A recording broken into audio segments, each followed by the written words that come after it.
여러분 안녕하세요. 마케팅 베이직스, 마케팅 개론이죠. 7장 글로벌 마케팅에 대해서 공부하겠습니다. 먼저 국경 없는 경제 환경에서의 마케팅. 먼저 경제적 보호주의의 감소라는 말이 나오네요. 과거에 비해서 많이 이제 보호주의가 줄어들고 있죠. 관세, 그 다음에 쿼터의 사용을 통해 해외 경쟁으로부터 한 국가의 경제에 속해 있는 산업을 보호하려는 관행이죠. 관세란 주로 수입품에 대한 가격을 올리기 위해 한 국가에 들어오는 수입되는 상품에 대해서 물리는 세금이죠. 그렇죠? 점점 요즘에는 관세가 줄어들거나 없어지고 있는 추세죠. 두 번째는 쿼터예요. 쿼터. 한 나라로 들어오는 그 다음에 또는 나가는 것이 허가된 제품의 양을 제한하는 거예요. 그래서 이를테면 뭐 중국산 농산물 같은 게 이제 우리나라에 들어오려고 할 때 수입 제한 양이 있죠. 일정 양 이상은 못 들어온다. 이를테면 마늘 같은 것도 마늘이 흉년이면 좀 더 쿼타를 더 풀어서 더 들어오게 하다가 마늘 공급이 부족하지 않으면 또 좀 줄였다가 어쨌든 수입 물량을 통제하는 거 그런 걸 쿼타라고 하죠. 이 도표를 보시면 위에 보호무역주의를 말하는 프로텍셔니즘이 있고 좌측에 관세, 우측에 쿼타 이렇게 있고 관세가 부과되면 수입 가격에 이제 세금이 붙으니까 결과적으로 제품 가격이 오르게 되겠고요. 그 다음에 쿼타가 설정되면 즉 수입 물량의 제한이 가해지면 수입량이 줄어드니까 공급이 줄겠죠. 즉 이렇게 되면 decrease world trade 세계 무역이 감소하는 그런 현상이 나타나게 되는 거예요. 자, 두 번째 경제적 통합의 부상. 용어 몇 가지 알아보시죠. 글로벌 경쟁, 기업들이 제품과 서비스를 세계적으로 개발하고 생산하며 판매할 때 존재하는 그런 경쟁이죠. 글로벌 컴피티션. 자, 글로벌 기업은 몇 가지로 나눌 수 있습니다. 글로벌 기업은 먼저 국제기업, 그 다음 다국적 기업, 세 번째 초국가 기업 이렇게 번역이 되고요. 영어로는 international firm, multinational firm, 아니면 transnational firm 이렇게 세 개로 나누어지죠. 먼저 international firm은 뭐냐? 이거는 현재 있는 그 본국, 그죠? 본국을 기준으로 해서 본국에서 하는 방식과 같은 방법으로 다른 나라 국가에서 판매하는 것 그런 기업. 즉 삼성전자라면 삼성전자가 미국에, 영국에, 유럽에, 뭐 아프리카에, 인도에 막 팔 때 우리나라에서 파는 것과 같은 방식으로 제품의 어떤 메시지나 제품의 기능 그런 거를 우리나라에 맞춰서 외국에 파는 이런 경우를 인터내셔널 펌이라고 해요. 자, 두 번째 멀티내셔널 펌. 이건 뭐냐? 각각의 시장이 다 독특하다, 다 다르다 이렇게 가정을 하고요. 각각의 시장에 제품을 맞춰주는 걸 말해요. 그래서 비록 우리나라에 있는 삼성전자가 뭘 만들지만 영국용 따로, 아프리카 어느 나라용 따로, 중국 시장용 따로, 남미용 따로, 뭐 호주용 따로 이렇게 나라별로 다르게 나라별로 맞추어서 나가는 만드는 그런 기업을 말하죠. 이런 기업들은 멀티 도메스틱 마케팅 전략을 사용한다고 하죠. 세 번째는 트랜스내셔널 펌. 뭘까요? 세계를 하나의 시장으로 보는 거죠. 보는 건데 예, 보는 건데 초국가 기업이란 우리나라 아까 인터내셔널 기업은 우리나라 본국에서 만드는 제품을 다른 나라에 예, 똑같이 파는 것 그런 기업을 인터내셔널 펌이라고 했는데 트랜스내셔널 펌은요 그게 아니라 본국 중심이 아니고요 본국 중심이 아니고 전 세계적인 표준이 있을 거라고 생각을 해서 공통된 어떤 제품, 공통된 어떤 메시지 이런 거를 만들어서 그 메시지 그 공통된 예? 예. 전 세계에 공통적으로 뿌릴 어떤 표준을 만들어내는 그런 기업이에요. 그래서 세계를 하나의 시장으로 보고 문화 사이의 차이점보다 보편적인 욕구와 필요를 강조하는 예, 그런 기업을 초국가 기업, 다른 말로 글로벌 기업 이렇게 말한다고 합니다. 이런 기업은 글로벌 마케팅 전략을 사용한다고 하고요. 글로벌 소비자에 대해서 나오는데 예, 유사한 욕구를 가지고 있거나 제품이나 서비스로부터 유사한 특징과 혜택을 추구하는 세계 여러 지역이나 국가에 살고 있는 소비자 집단 이렇게 말하죠. 두 번째 절 글로벌 환경 스캔. 자, 먼저 문화적 다양성에 대해서 알아보시죠. 가치란 개인적 또는 사회적으로 선호하는 행동의 양식이나 존재의 상태로서 오래 지속되는 경향이 있죠. 사회의 가치를 이해하고 그것에 맞추어서 일하는 것은 글로벌 마케팅에 있어서 매우 중요하겠죠. 당연히 사회 가치는 고객 가치와 다르겠죠. 이를테면 인도 소는 신성하다. 소고기 절대 안 먹죠. 독일 빚지는 거는 나쁜 것이다. 뭐 이런 사회의 가치가 있다네요. 관습 몇 가지 사례가 나오는데 저는 프랑스 남자들이 화장을 하는지 안 하는지 잘 모르겠어요. 예. 발렌타인데이 때 일본에선 여자가 남자에게 초콜릿 준다. 우리나라도 그렇잖아요. 그죠? 어쨌든 이런 약간 특별한 그런 관습, 나라별 관습 얘기가 나오고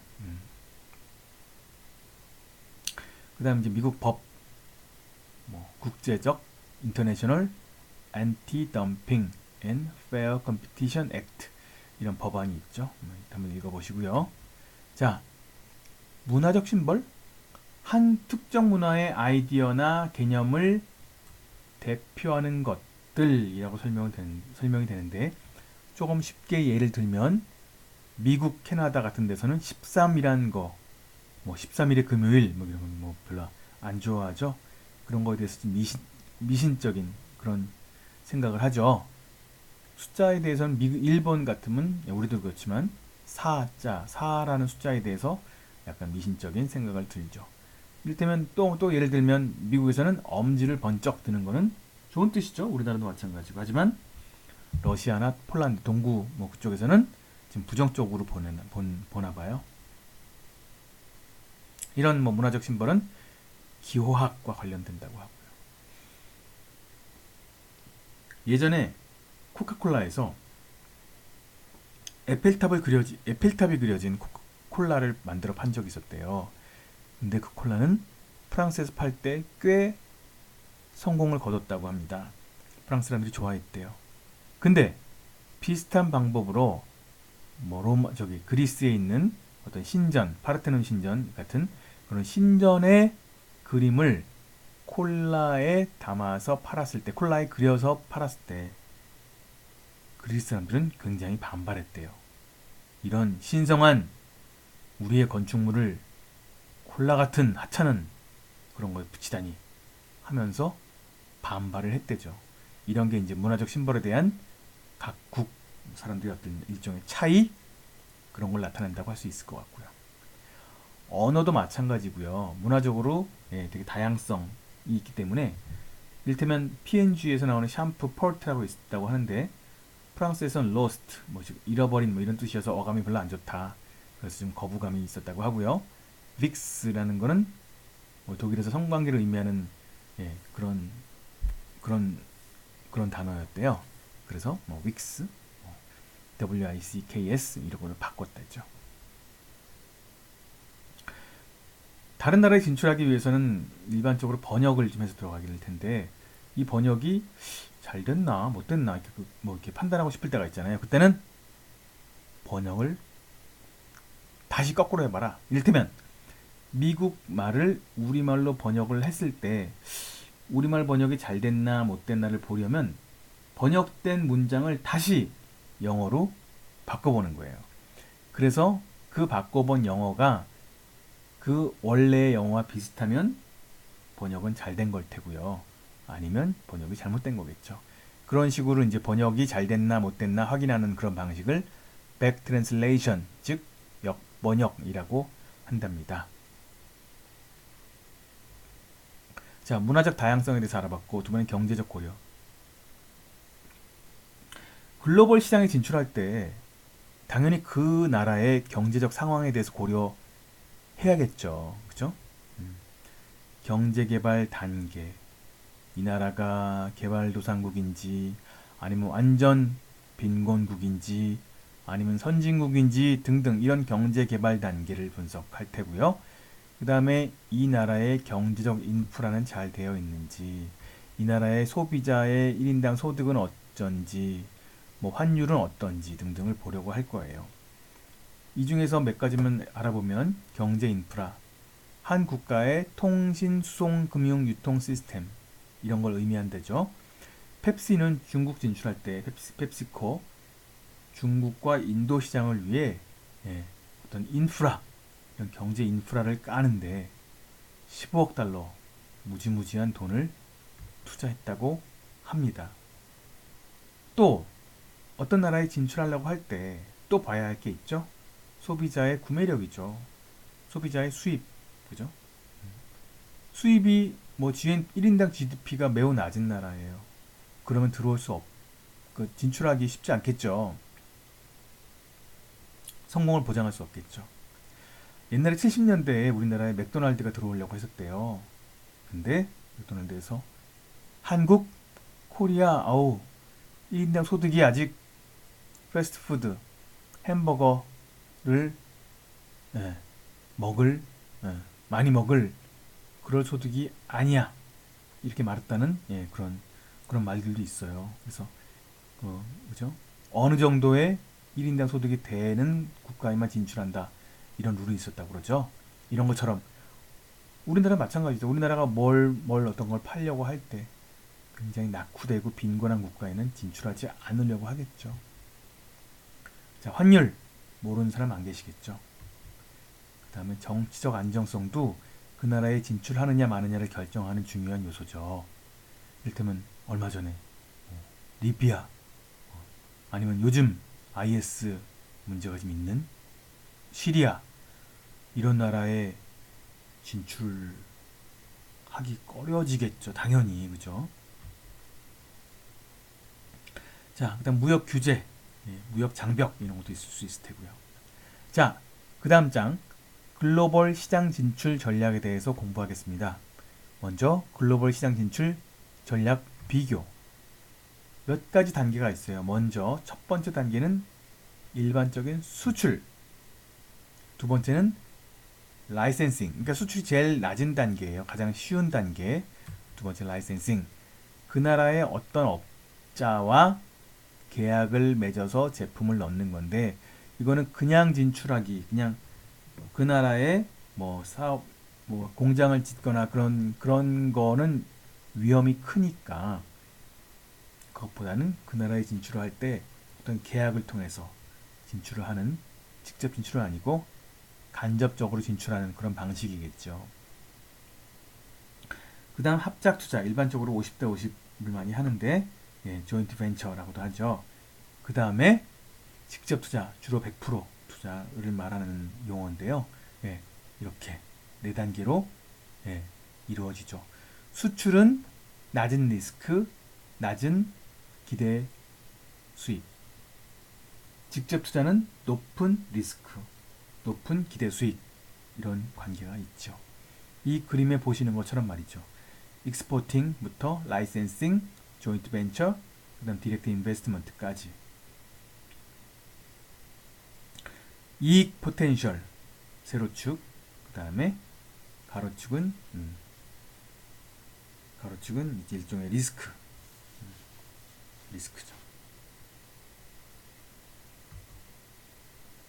이건 필립 코틀러의 책에 나온 유사한 도표인데 익스포팅 즉 수출을 두 개로 나눴어요. 간접 수출, 그다음에 직접 수출. 간접 수출은 물건을 수출하는 쪽 나라, 그러니까 즉 수입하는 나라에 사무실을 안 두고 그냥 수출하는 경우, 직접 수출은 그쪽에 사무실을 두고 하는 경우 좀 다르죠? 수출 모르시는 분은 안 계시겠죠? 간접 수출과 직접 수출 있다고.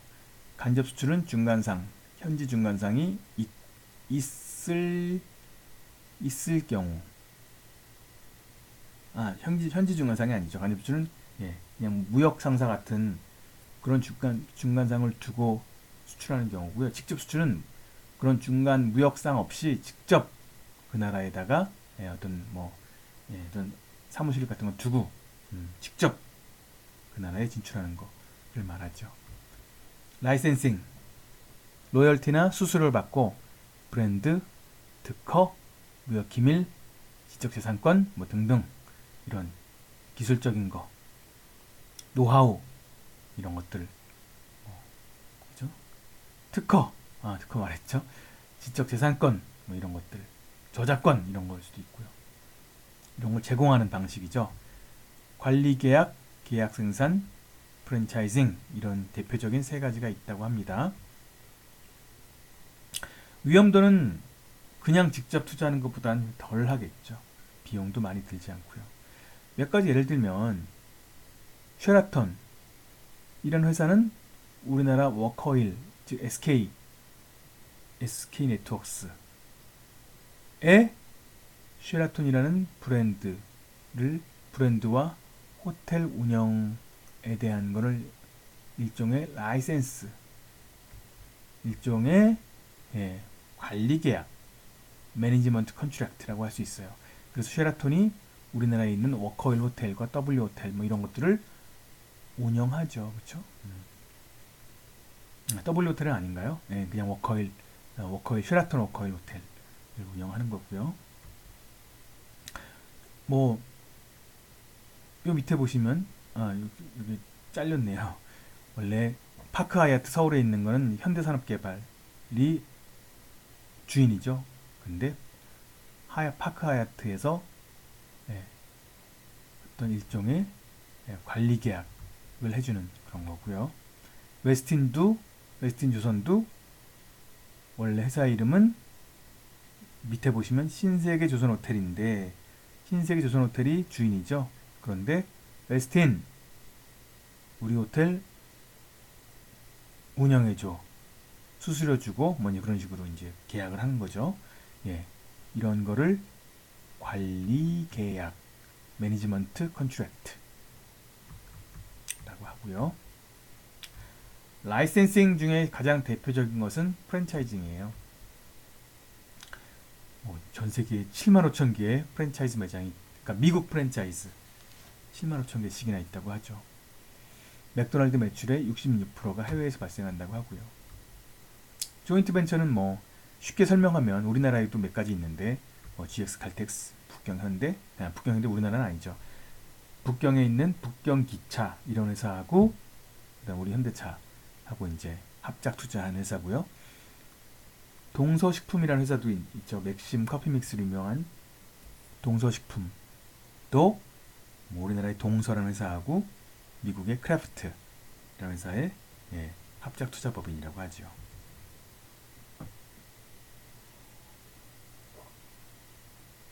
그 다음 직접 투자는요.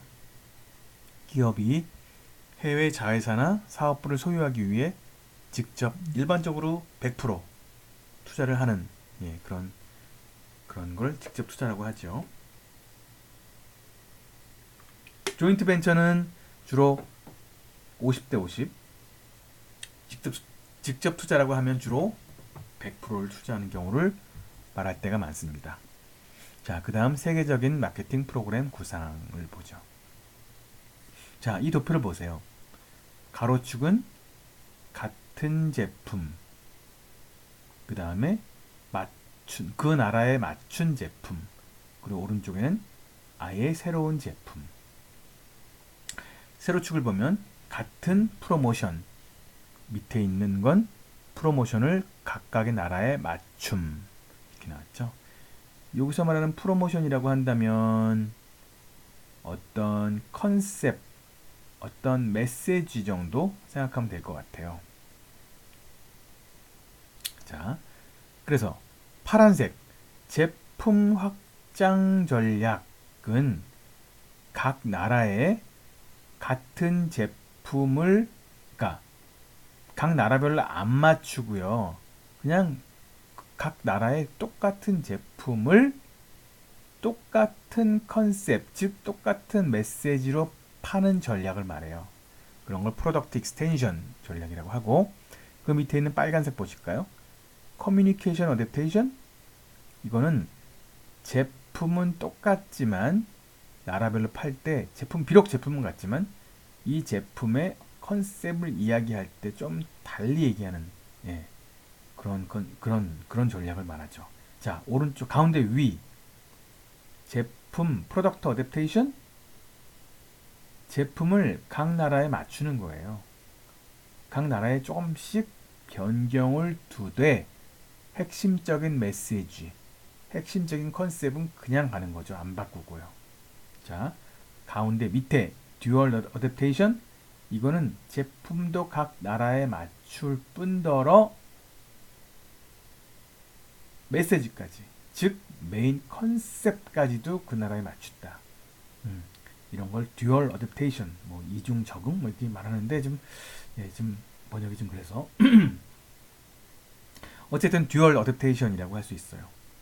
그 다음 오른쪽에 있는 건 프로덕트 인벤션.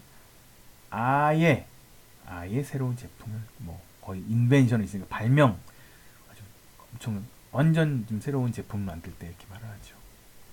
자, 먼저 위에 거 세 개를 먼저 보죠. 제품 확장, 제품 적응, 제품 개발이라고 했는데 뭐 인벤션은 뭐 발명이긴 하지만 어쨌든 요즘 개발로 표현했어요.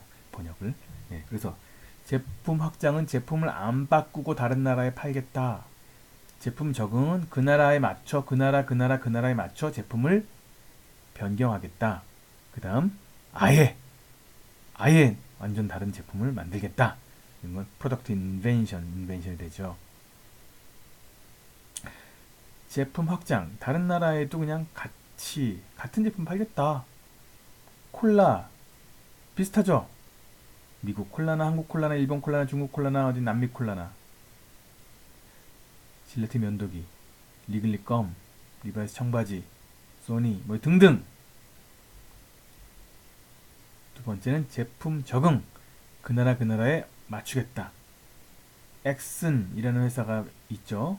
정유회사인데 국가별로 배합 비율이 다른 윤활유를 판대고요. 프리톨레이, 감자칩, 유명 치토스 같은 거 만드는 그런 회사죠. 러시아에는 미국에 팔지 않는, 다른 나라에 팔지 않는 생선맛 감자칩, 이런 것도 판대네요. 거버는 폴란드에는요 토끼고기를 넣은 이유식을 판답니다. 그다음 메이블린 화장품 회사인데 뭐 아시아 국가, 저쪽 동남아 얘기하나 봐요. 비가 많이 온다고 하는 거 보니까 뭐 빗물에 잘 녹아내리지 않는 마스카라, 이런 거를 만든다고 하죠. 그 나라에 맞춰서. 제품 개발, 아예 새로운 제품을 만들겠다. 신제품 뭐 그런 각 나라에 맞춘 신제품. 제품 전략인 게, 그러니까 제품, 여기서 말한 아까 말한 프로덕트 익스텐션, 프로덕트 어댑테이션, 그리고 프로덕트 인벤션, 요 세 전략은 메시지는 동일하다. 커뮤니케이션, 즉 광고, 홍보, 판촉 등등은 동일하게 간다. 요 밑에 그림 보시면 광고가 똑같죠? 언어가 다르잖아요. 아, 언어가 다른 거는 그건 언어만 다른 거 그냥 번역된 건요. 같은 컨셉, 같은 커뮤니케이션으로 볼 수 있는 거예요. 자, 이번엔 밑에 있는 거 빨간색 하나, 보라색 하나를 보죠. 커뮤니케이션 적응. 여기서 말하는 적응이라는 거는 그 나라에 맞춘다는 뜻이에요. 커뮤니케이션 적응은 핵심 메시지를 그 나라에 맞추겠다는 거고요. 이중 적응은 커뮤니케이션 메시지, 즉 컨셉도 맞추고 제품도 맞추겠다. 그래서 듀얼이에요. 그렇죠? 이런 걸 말하죠. 자, 유통 전략. 유통 전략은 뭐 판매자에서 최종 소비자로 가는 건데 판매자의 해외 마케팅 본부를 거쳐 뭐 우리나라 미국으로 간다면 우리나라와 미국 간의 채널, 그 다음에 미국의 채널, 그 다음에 미국의 내 소비자 이런 식으로 가겠죠. 너무 당연한 얘기여서 자세히 설명드리지 않겠습니다. 가격 전략에 대해 몇 가지 용어 알려드리면 덤핑, 너무 싸게 파는 거죠. 생산 원가보다 더 싸게 팔아가지고 예, 경쟁을 저해할 수 있는 이런 거죠. 그레이 마켓, 회색 시장. 이를테면 뭐 어떤 명품 구매력이 낮기 때문에 어떤 특정 명품 브랜드는 구매력이 낮은 작은 시장에 나가는 싸게 공급할 수도 있거든요. 자, 그걸 보고 우리나라의 수입업자가 아프리카에 이를테면 뭐 아프리카 케냐에 파는 명품을 그러니까 케냐의 뭐 그 명품 회사에서 케냐에는 뭐 한 30% 싸게 들어간다면 그 명품을 잔뜩 사서 우리나라에 배로 들여오는 거예요. 많이 사서 그 다음에 싸게 팔 수 있잖아요. 그죠? 그런 식으로 파는 거. 이런 거를 그레이 마켓이라고 그래요. 네, 지금까지 한국 마케팅 교육 연구소였습니다. 네, 감사합니다.